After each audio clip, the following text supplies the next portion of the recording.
semuanya, perkenalkan nama saya Bella Monica, selaku founder dan CEO PT Herbal Drinks.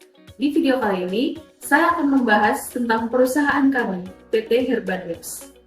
Jadi, PT Herbal Drinks sendiri adalah perusahaan yang berdedikasi untuk meningkatkan kesehatan masyarakat melalui pengembangan dan penyediaan obat-obatan herbal berkualitas tinggi. Spesialisasi kami terletak pada penanganan masalah asam lambung, sebuah kondisi yang sering kali mengganggu kualitas hidup banyak orang.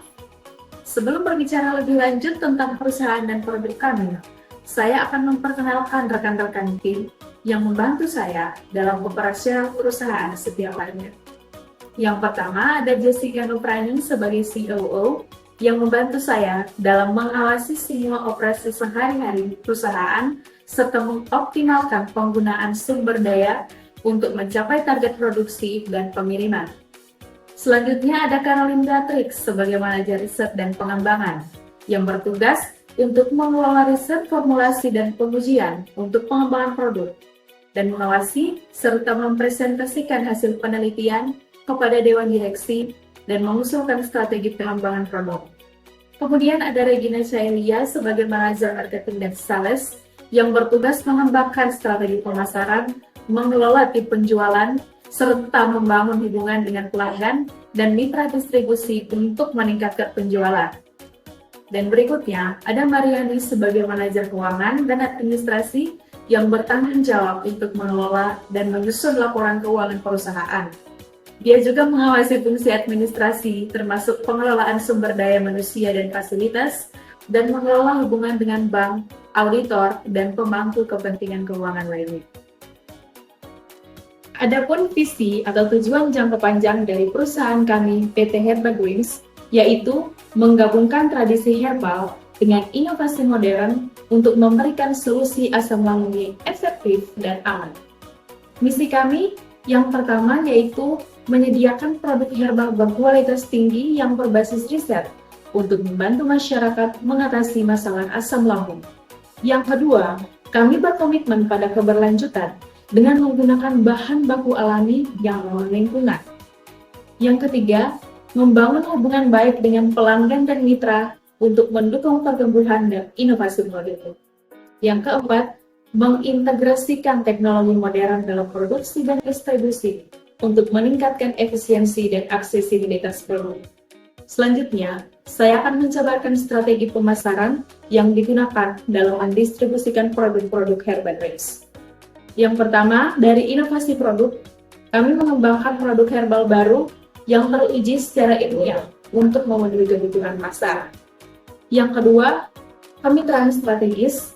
Kami membangun kemitraan dengan apotek, rumah sakit, dan lembaga kesehatan untuk mendistribusikan produk lebih luas. Selain itu, kami juga bekerja sama dengan influencer kesehatan untuk meningkatkan visibilitas produk.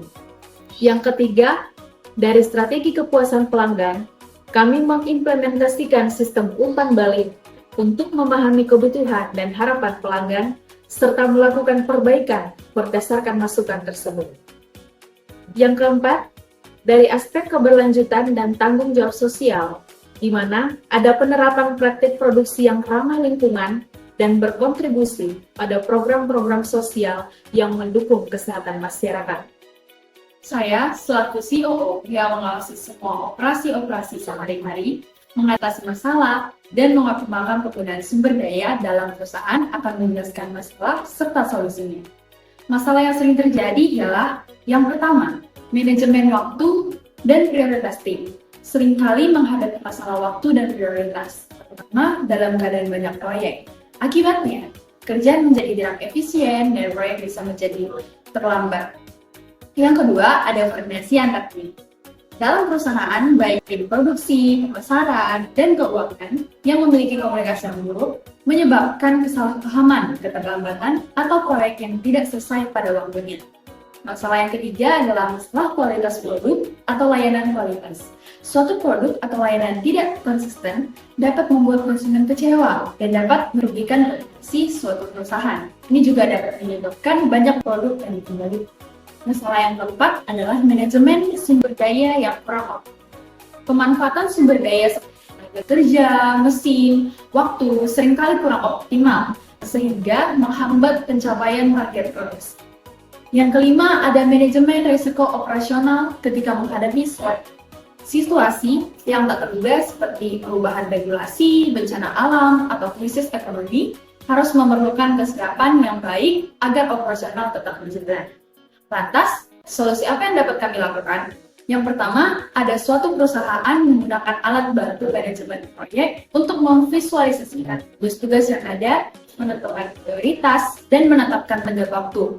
Hal ini dapat membantu tim memahami mana pekerjaan atau proyek yang harus diselesaikan terlebih dahulu dan cara membagi waktu yang efektif.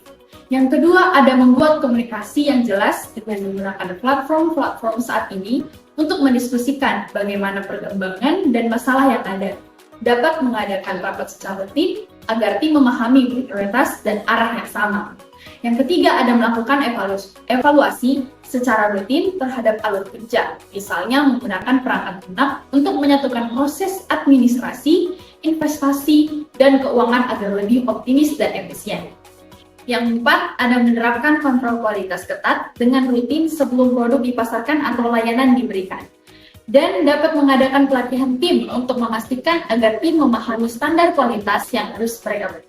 Yang kelima, ada menganalisis kapasitas produksi dan beban kerja karyawan untuk memastikan tidak ada sumber daya yang tidak dipakai atau dibebani. Dapat menganalisis data dari perangkat lunak untuk menentukan kebutuhan tenaga kerja untuk setiap proyek. Yang keenam, ada menyusun rencana darurat untuk berbagai situasi, seperti memiliki suatu pemasok cadangan untuk mengalihkan produksi ke lokasi lain jika terjadi suatu gangguan, dan rutin melakukan simulasi risiko untuk meningkatkan kesiapan para tim dalam menghadapi situasi yang darurat. Baik, saya selaku manajer riset dan pengembangan akan menyampaikan mengenai alasan kami mengapa memilih produk Herbal Greens sebagai pokok bahasan kami. Poin yang pertama, mungkin yang sudah kita tahu, di Indonesia sudah banyak penderita asam lambung. Menurut hasil pencarian kami dari Royal Progress, sudah ada sekitar 4,9% atau 30.150 kasus yang menderita penyakit GERD atau bisa disebut sebagai asam lambung setiap tahun. Poin yang kedua yaitu kenaikan permintaan obat herbal. Kenaikan permintaan obat herbal meningkatkan kesadaran masyarakat akan kesehatan dan minat terhadap pengobatan alam, terutama untuk masalah kesehatan seperti penyakit MA, asam lambung yang banyak dialami oleh masyarakat masa sekarang. Poin yang ketiga yaitu dukungan penelitian dan inovasi. Poin ini mengarahkan kita untuk menerapkan potensi besar untuk melakukan penelitian dan pengembangan dalam bidang herbal, menghasilkan produk yang lebih efektif dalam mengatasi masalah asam lambung. Selanjutnya, saya akan menjabarkan tentang pasar yang terdapat dalam produk herbal tips. Seperti yang kita tahu, banyak analisis pasar menunjukkan bahwa sektor obat herbal akan mengalami pertumbuhan dalam beberapa tahun ke depan. Dan adanya pertumbuhan platform online memudahkan akses membuat produk lebih mudah dijangkau oleh konsumen dan memperbesar pasar secara keseluruhan. Baik, saya selaku manajer marketing dan sales akan menjelaskan terkait kompetisi dari produk kami. Ada beberapa aspek kompetisi yang akan dihadapi oleh bisnis kami seperti yang pertama, dari aspek pesaing langsung. Seperti yang kita tahu bahwa saat ini terdapat banyak sekali merek produk herbal yang menawarkan produk serupa di pasaran, baik dari brand lokal maupun brand internasional. Yang kedua, ada pada aspek variasi produk. Banyak pesaing yang menawarkan kombinasi herbal yang khas, sehingga menarik bagi konsumen yang mencari solusi kesehatan yang lebih terfokus.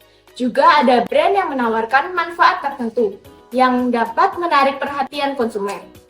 Produk herbal lokal seringkali menawarkan variasi unik yang terinspirasi oleh tradisi dan budaya lokal. Dan yang ketiga, ada harga pesaing, yang mungkin menawarkan harga lebih rendah dari produk herbal kami. Hal ini bisa menarik minat pelanggan sehingga sangat penting bagi perusahaan untuk memiliki strategi harga yang kompetitif agar dapat menarik konsumen dan menjaga pangsa pasar. Perusahaan juga harus memastikan bahwa harga produk yang ditawarkan sesuai dengan kualitas yang diberikan. Yang keempat, ada pada aspek kualitas produk pesaing, yaitu produk pesaing yang menggunakan bahan baku organik cenderung menarik konsumen yang peduli dengan kesehatan dan keberlanjutan lingkungan. Pesaing yang menawarkan produk berkualitas tinggi dapat menjadi tantangan bagi perusahaan yang tidak memenuhi standar serupa. Dan yang kelima, ada pemasaran dan branding. Strategi pemasaran yang lebih efektif dan branding yang kuat dapat membuat pesaing lebih dikenal dan dipercaya oleh konsumen. Pesaing dengan strategi pemasaran yang baik dapat menarik lebih banyak konsumen dan mempertahankan pangsa pasar. Selanjutnya, ada pada aspek inovasi produk pesaing yang terus berinovasi dengan produk baru atau metode penyajian yang menarik dapat menciptakan tantangan tersendiri karena dapat menarik konsumen yang ingin pengalaman kesehatan yang lebih menyenangkan. Dan yang terakhir ada pada aspek ulasan dan reputasi pesaing. Reputasi pesaing yang telah mendapatkan ulasan baik dapat menarik konsumen yang mencari produk terpercaya. Pesaing dengan reputasi yang solid dan kuat dapat menjadi ancaman bagi perusahaan yang tidak memiliki citra serupa. Kami menawarkan produk herbal dengan bentuk kapsul dan sirup yang bertujuan memudahkan konsumen saat mengkonsumsi produk herbal kami. Saya, sebagai manajemen keuangan, model bisnis dan keuangan merupakan sebuah komponen penting dalam mengoperasikan dan mengembangkan sebuah perusahaan. Selanjutnya saya akan menjelaskan mengenai apa yang dimaksud dengan biaya produksi. Biaya produksi dapat diartikan sebagai pengeluaran perusahaan untuk dapat menghasilkan suatu produk atau sebuah layanan di mana di dalamnya mencakup elemen-elemen yang berisikan hal-hal yang diperlukan dalam proses sebuah produksi, seperti biaya produksi, biaya pemasaran, biaya operasional, biaya distribusi, biaya riset, dan pengembangan, biaya cadangan darurat, dan total biaya keseluruhannya. Yang pertama, saya akan menjelaskan biaya produksi. Bahan baku sebanyak 150 juta rupiah, proses produksi sebanyak 100 juta rupiah, pengemasan sebanyak 50 juta rupiah, kualitas dan pengujian sebanyak 30 juta rupiah, total biaya produksi sebanyak 330 juta rupiah. Dan dua adalah biaya media sosial dan digital marketing sebanyak 50 juta rupiah, kegiatan edukasi dan seminar sebanyak 25 juta rupiah, bahan promosi berupa brosur, banner, dan lain-lain sebanyak 20 juta rupiah, total biaya pemasaran sebanyak 170 juta rupiah, biaya operasional atau sewa ruang kantor, fasilitas produksi sebanyak 60 juta rupiah, gaji karyawan sebanyak 120 juta rupiah, untuk biaya listrik, air, internet sebanyak 15 juta rupiah, biaya administrasi dan umum sebanyak 20 juta rupiah, total biaya operasional sebanyak 215 juta rupiah, dan yang ketiga adalah kemitraan dan distributor sebanyak 30 juta rupiah, total biaya distribusi sebanyak 70 juta rupiah, dan biaya riset dan pengembangan seperti riset pasar sebanyak 25 juta rupiah, pengembangan produk baru sebanyak 50 juta rupiah, total biaya riset dan pengembangan sebanyak 75 juta rupiah. Dan yang terakhir, yang keenam, cadangan darurat. Cadangan untuk keperluan tak terduga sebanyak 50 juta rupiah, total anggaran keseluruhan sebanyak total biaya produksi yang disimpulkan sebanyak 330 juta rupiah, total biaya pemasaran sebanyak 170 juta rupiah, total biaya operasional sebanyak 215 juta rupiah, total biaya distribusi sebanyak 70 juta rupiah, total biaya riset dan pengembangan sebanyak 75 juta rupiah, cadangan darurat sebanyak 50 juta rupiah, total anggaran keseluruhan itu sebanyak 1 miliar 10 juta rupiah. Saya akan menjelaskan tentang model bisnis yang digunakan PT Herbal Dreams. Yang pertama, yaitu business to consumer. Model bisnis ini melibatkan PT Herba Dreams yang memproduksi dan menjual obat herbal secara langsung kepada konsumen melalui apotik, toko online, atau platform e-commerce. Pemasaran dilakukan melalui iklan digital dan media sosial untuk menarik perhatian konsumen yang mencari solusi alternatif untuk kesehatan lambung. Yang kedua adalah business to business.